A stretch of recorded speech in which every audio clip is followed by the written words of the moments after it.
In the small town of Ayekale, nestled in the lush forests of western Nigeria, a thriving church called Oluwanla Parish stood as a beacon of hope. It was a place where the weary found rest and the broken were mended. Among the church many members was a woman named Mama Agbebi, a revered midwife and elder of the church. She was popularly called Mama Do Good because of her care for little children, pregnant women, and her quick response to any church member in labor. Mama Agbebi had been delivering babies for over 2 decades. She was known for her calming presence during labor and her seemingly miraculous ability to ensure smooth deliveries. Many in the town regarded her as a gift from God, and her name was often mentioned in testimonies. If not for Mama Agbebi, new mothers would say, I don't know what would have happened during my labor. She was always in the front row during church services, draped in vibrant Ankara prints, her Bible tucked under her arm, and her melodious voice rising above others during hymns.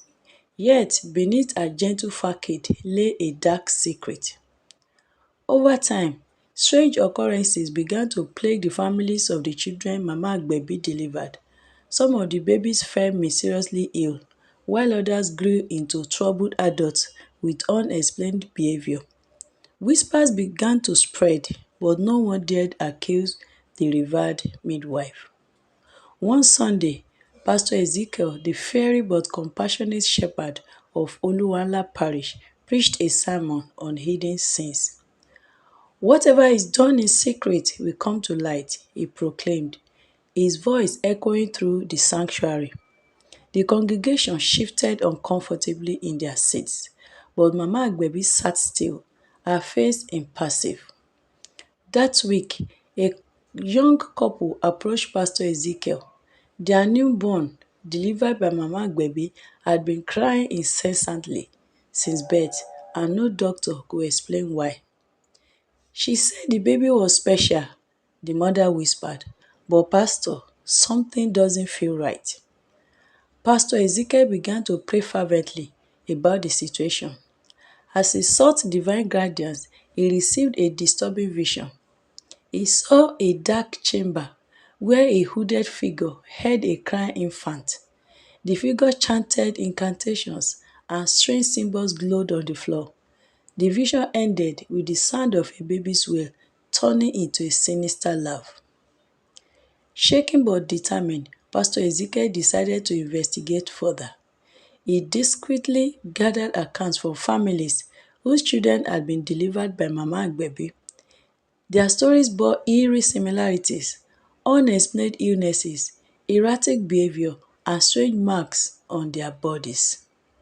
The pastor also consulted an elder prophet from a neighboring town who confirmed his suspicions.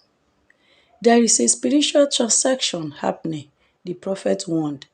That woman is not whom she seems. Pastor Ezekiel invited Mama Agbebi to his office after service one Sunday. Mama Agbebi, he began after a short prayer. I want you to know that the church appreciates your efforts over the years, as you might have known. Mama Agbebi nodded in agreement, smiling, though she was becoming suspicious of this pastor's utterance these days, but she kept her cool. Can you tell me anything about the incessant problem many of our church members are going through, or most of the children delivered by your ministry? The pastor asked softly. Pastor, I'm not God. How would I know? Are you sure you know nothing? The pastor fixed his gaze on her without blinking. Mama Agbebi became uncomfortable, but still she maintained a straight face, not giving anything away. Pastor, it is your duty to provide solution to the problems of your members.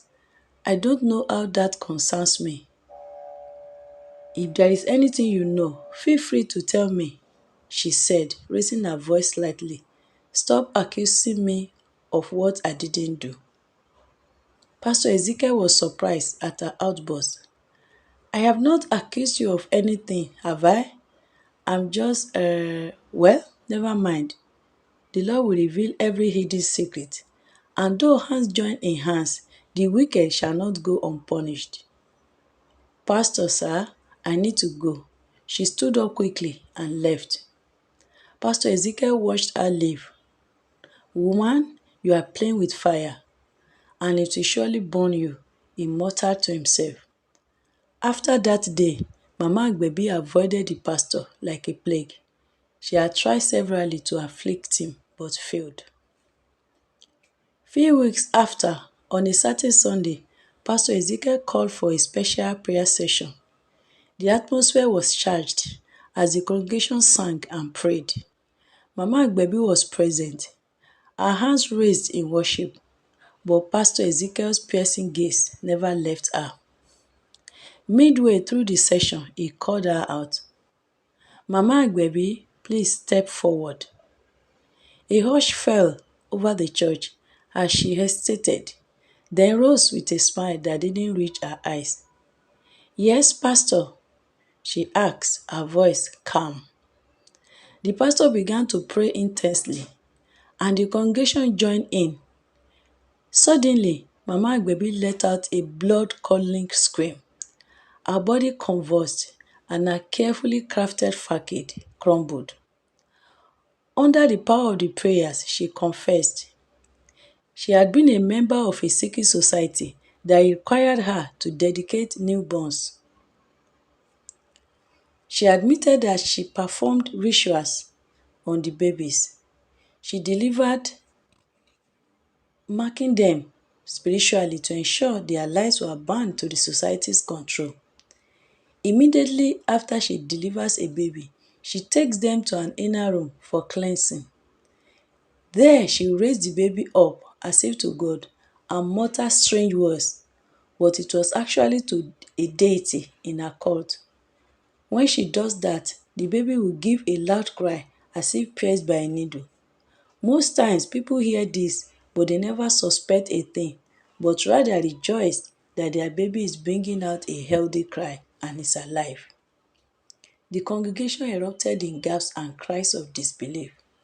Many mothers who had trusted her wept openly. One of the ushers then remembered an experience she had on a particular day. Mama Agbebi had just delivered a baby girl of Mr. and Mrs. James. She was doing her usual ritual when Sister Dorcas the usher peeped in excitedly, only to see the baby in the air, wailing loudly, and Mama Dugu chanting. She didn't understand, but immediately Mama Agbebi sensed her presence. She changed her chanting to prayers. In Jesus' name I pray. She quickly ended the ritual, making it look as if she was praying for the newborn. The usher felt something strange then, but quickly dispelled the thought and greeted the baby happily. Now she realized Mama Agbebi was actually initiating the poor baby. Ha! What a wicked word! She shook her head.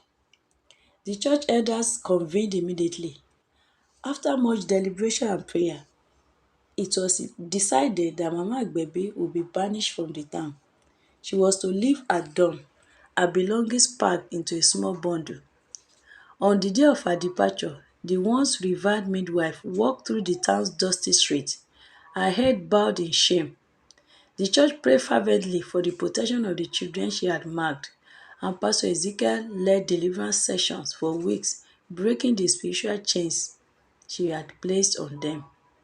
After her banishment, peace returned to Ayekale. The mysterious illnesses ceased, and the children began to thrive. Mama Agbebi's dark deeds served as a sobering reminder of the dangers of misplaced trust and the importance of vigilance in spiritual matters. Pastor Ezekiel's faith and courage strengthened the congregation, and the church grew in number and in spirit.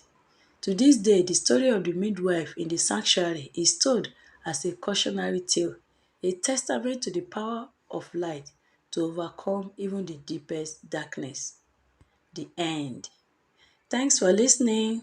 The moral of this story is to be prayerful and watchful. Evil thrives in secrecy. People should remain vigilant and not be swayed solely by outward appearances or reputations. Even those who seem trustworthy can have hidden motives. Light will always expose darkness. Evil cannot remain hidden forever. Truth and righteousness will eventually reveal and conquer wrongdoing. Thanks for listening again. Don't forget to like, share, and comment your thoughts on this story. Please support this channel by subscribing for more stories. Till we meet again. Bye.